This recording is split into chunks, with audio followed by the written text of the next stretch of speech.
creatures, which aren't supposed to exist.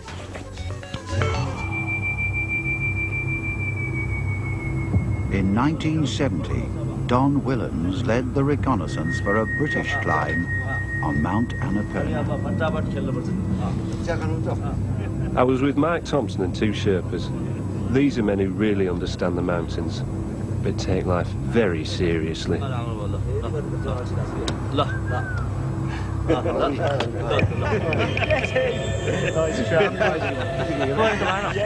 Yeti, good one. Very bad for you. Why? No good. No good. Yeti.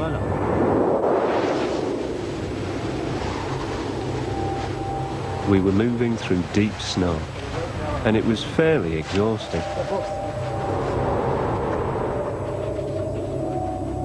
The evening we set up base, we just put our packs down to make camp, when there was a commotion at the back of me.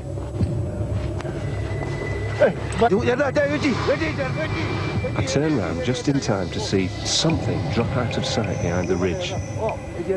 But night was coming, so I put it to the back of my mind.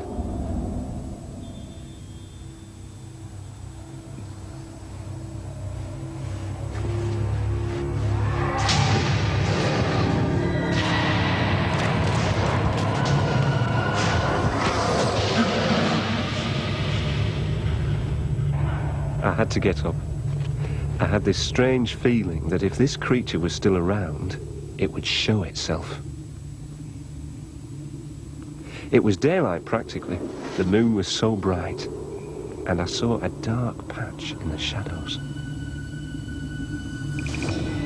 I definitely saw it move, and I got the impression it was an ape-like creature. I watched it for almost 10 minutes. Then, as if it knew it was being watched, it dropped out of sight.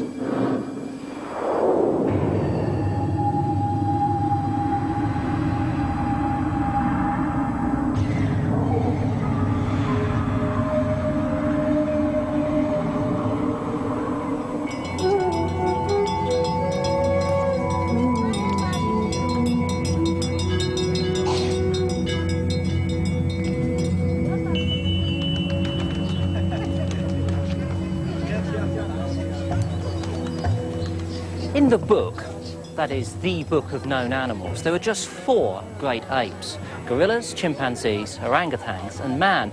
And the remarkable thing is that we humans are so similar to the others. In fact, we share 98% of our genes with chimpanzees.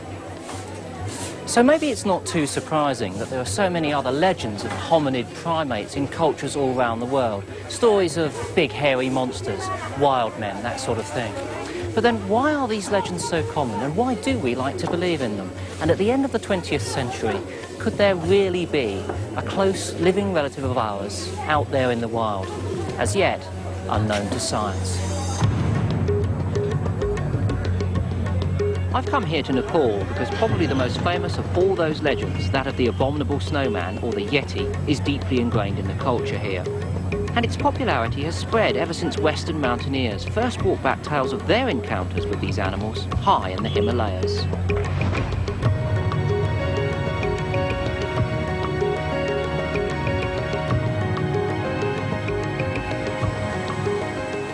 It feels strange setting off in search of a myth, but then I haven't come here to see a Yeti. My quest is to investigate the possibility of its existence in purely biological terms, and that means a trek high into Sherpa country. Johnny Ho. Johnny Ho. Yeah, it means let us go. Let us go. Yeah. So we've got to start sometime. So, okay. Johnny Ho.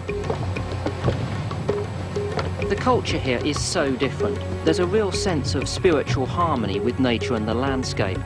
The head porter told me that the Yeti represents a very potent force in the mountains, a destructive force. No, I'm no athlete. I don't work out in the gym 3 times a week. But I'm only 36. I've never smoked and I'm not overweight. But at this altitude, I'm really struggling. I'm up in the clouds and the Sherpas are probably already in the tea house.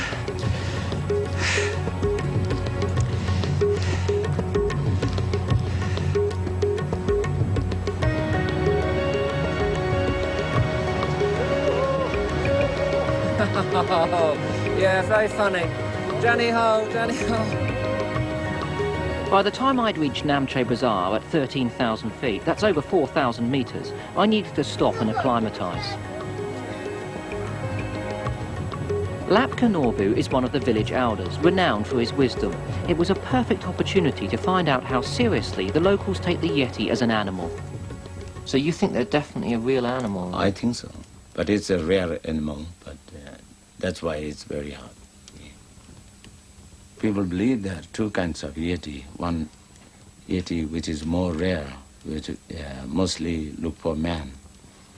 But the other Yeti mostly eats animal. Only eats animals? Animals. Yeah. So do most of the people here then actually fear Yetis? They're afraid of them, are they? Mm-hmm.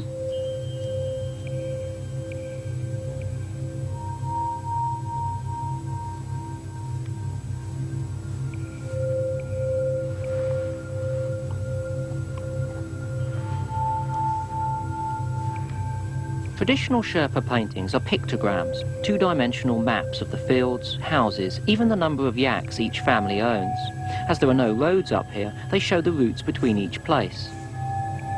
And typically, peering down from the peaks, there are Yetis. So how often do local people encounter these animals? Well, there is one extraordinary story. In 1974, Lapka Doma said she was brutally attacked by one. When I was 14 years old, we grazed our yaks at Machermo, and that's where it happened.